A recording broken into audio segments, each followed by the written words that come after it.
Hi నమస్తే and welcome to hit TV. Live in relationship ఇది పాశ్చాత్య సంస్కృతి అయినప్పటికీ క్రమంగా మన దేశంలో కూడా విస్తరిస్తుంది. ఇష్టమైన వ్యక్తితో పెళ్లికి ముందే కలిసి ఉండడం, నచ్చితే పెళ్లి చేసుకోవడం, లేదంటే బ్రేకప్ అని బై బై చెప్పి ఎవరిదారు వారు చూసుకోవడం ఇప్పుడు ఇదే ట్రెండ్ అవుతుంది. వాస్తవానికి సహజీవనం అనేది కొన్నేళ్ల క్రితమే దాదాపు అందరికీ తెలుసు.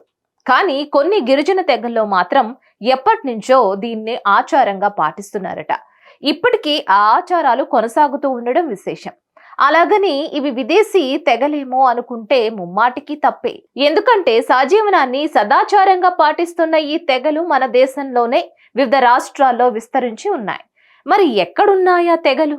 సహజీవనం వారి ఆచారంగా ఎలా మారింది? Let's watch. పెళ్ళంటే 100 ఏళ్ల పంట, కానీ ఇప్పుడలా కాదు.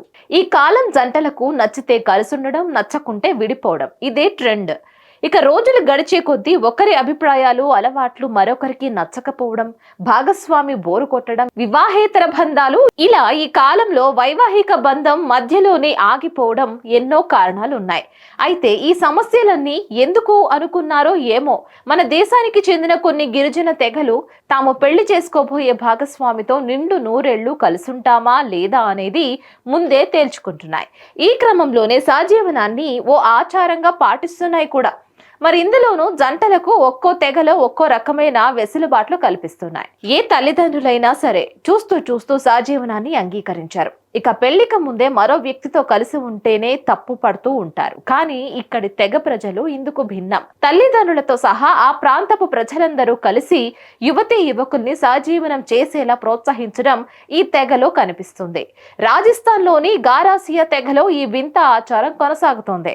యువతీ యువకులు ఒకరికొకరు నచ్చితే సహజీవనం చేస్తారు. వారికి సంతానం కలిగి ఆమెకు అతడు నచ్చితేనే, భర్తగా అంగీకరిస్తేనే వారిద్దరికి పెళ్లి చేస్తారు. రాజస్థాన్ లోని ఉదయ్పూర్, పాలి జిల్లాలో ఈ ఆచారం ఎక్కువగా కనిపిస్తుంది. అంతేకాకుండా గుజరాత్ లో సైతం ఈ తెగ కొన్ని ప్రాంతాల్లో విస్తరించి ఉంది. వీరి ఆచార వ్యవహారాలు, సంప్రదాయాలు భిన్నంగా ఉంటాయి. గ్రామాల్లో 2 రోజుల పాటు జరిగే జాతరలే వాళ్లకు పెళ్లి చూపులు వేదికగా పరిగణిస్తారు. జాతరలో కలుసుకునే యువతీ యువకులు తమకు నచ్చిన వాళ్లను ఎంచుకునే స్వేచ్ఛ ఉంటుంది. ఒకరినొకరు ఇష్టపడితే లేచిపోతారు. తిరిగి వచ్చి ఆ విషయం పెద్దలకు చెప్పి సహజీవనం మొదలు పెడతారు. పిల్లలు పుట్టిన తర్వాత తమకు ఇష్టం వచ్చినప్పుడు మాత్రమే వివాహం చేసుకుంటారు. కొందరైతే పిల్లలు లేకుండానే జీవితాంతం సహజీవనం కొనసాగిస్తారు. ఇక్కడ విచిత్రం ఏంటి అంటే 50-60 ఏళ్ల వయసు వచ్చాక కూడా ఇరువురు ఇష్టపడి పెళ్లి చేసుకున్న సందర్భాలు కూడా ఉన్నాయి. అంతేకాదు వారికి పుట్టిన పిల్లలకు సైతం పెళ్లిళ్లు చేసిన ఘటనలు కూడా ఉన్నాయి. రాజస్థాన్ లోని ఓ మారుమూల గ్రామంలో 70 ఏళ్ల నానియా గారాసియా 60 ఏళ్ల కాలిని వివాహం చేసుకున్నాడు. వీరి ప్రేమ బంధానికి 40 ఏళ్లు పూర్తయింది. అప్పటి నుంచి సహజీవనం చేస్తున్నారు. మరి వీరికి కొడుకులు, కుమారులు, కోడళ్ళు, మనమళ్ళు అందరూ కూడా ఉన్నారు. ఇప్పటి వరకు లివింగ్ రిలేషన్షిప్ లోనే కొనసాగారు.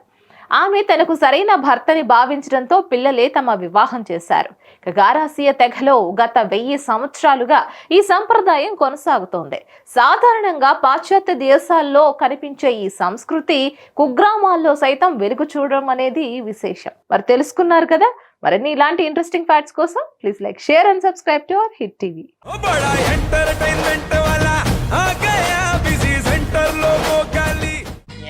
సక్కు సక్కేంద్ర సక్కు సక్కు బాయ్ బాయ్ బాయ్ బాయేంద్ర భార్గవ్ బాయ్ బాయ్. గిరాకి వచ్చే టైం ఏంది? కస్టమర్లు వస్తున్నాడు, రేడికి వెళ్ళి పీగురి.